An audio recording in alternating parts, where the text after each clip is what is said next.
Welcome to the Word Podcast. The Lord God has given us His Word. Let us learn it. Let us live it. Let us rejoice in it. Spread the Word.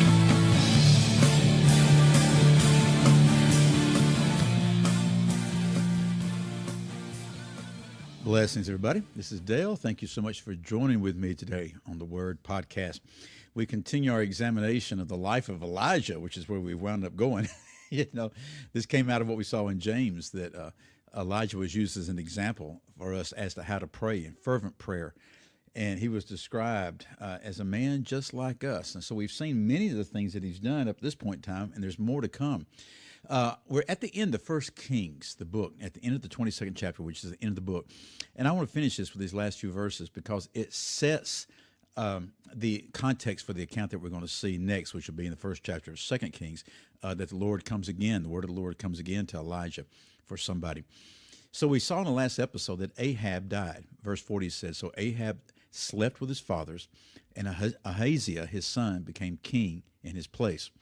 Now the next verse. Now Jehoshaphat, the son of Asa, became king over Judah in the 4th year of Ahab, king of Israel. So Ahab has just died. 4 years into Ahab's reign, Jehoshaphat began the reign as king of Judah, the southern kingdom. Ahab, northern kingdom, kingdom of Israel. Jehoshaphat, southern kingdom, kingdom of Judah. So we get a little historical account here. Verse 42, Jehoshaphat was 35 years old when he became the king, and he reigned 25 years in Jerusalem. And his mother's name was Azubah, the daughter of Shilhi. He walked, and this is Jehoshaphat, verse 43, he walked in all the way of Asa his father. He did not turn aside from doing it, doing right in the sight of the Lord. So what we're going to see today is that there's a juxtaposition between these kings. All the kings of Israel, the northern kingdom, every one of them were evil. I believe there were 19 of them. All of them were evil. In the southern kingdom, you had good kings, you had bad kings. You had some bad kings that started off good and became bad. You have a couple that started off evil and turned out all right. Okay, they repented.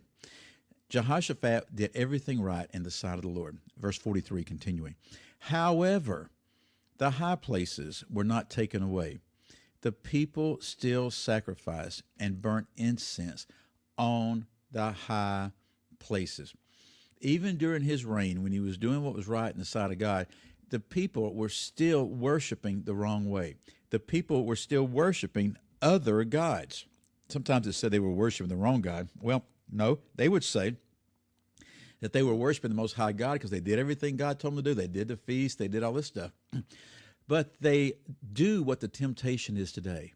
They added to it. Today, the temptation is Jesus plus something else. Jesus plus membership in my church. Jesus plus attendance and doing the things that we tell you you need to do. That type of thing. In this place, they were worshiping the pagan gods, and they were doing it and burning incense on the high places. And I'm not going to get into it right now, but there's all sorts of pictures right there involved with that we do the same thing today, folks. We worship other gods up on the high places of those gods. Ask the Lord. I think he'll reveal some stuff to you there, okay? Verse 44, Jehoshaphat also made peace with the king of Israel. So that's good.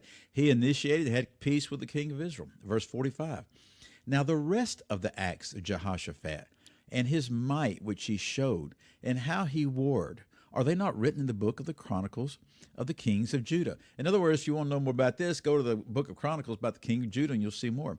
Verse 46, the remnant of the Sodomites who remained in the days of his father Asa, he expelled from the land. Let me see what the other translations say. The ESV says, and from the land he exterminated the remnant of the male cult prostitutes who remained in the days of his father Asa. The Lexham says the male shrine prostitutes. King James calls them sodomites. Well, what's a sodomite? Well, you're talking about homosexuality here. Okay, and in this case, particularly a male temple prostitute that would function in any particular kind of way. They go both ways, in other words. Okay, and he expelled them from the land. Sometimes we think that things that we struggle with and the questions that pop up, are new. They're not. There's nothing new. And you can see the leadership of God and what he instructs us to do if we would just pay attention, right? Verse 47. Now, there was no king in Edom. A deputy was king. Jehoshaphat made ships of Tarshish to go to Ophir for gold, but they did not go, for the ships were broken Ezion-Geber. Now that's sort of interesting. In other words, he was sending these ships. He had ships created, okay, had ships built, and he was sending them off to get gold, but the ships were broken. And it says it's broken. Ezion-Geber literally means the backbone of a man. Sounds like there's some kind of story right there, doesn't it? Verse 49, then Ahaziah, the son of Ahab, said to Jehoshaphat, let my servants go with your servants in the ships.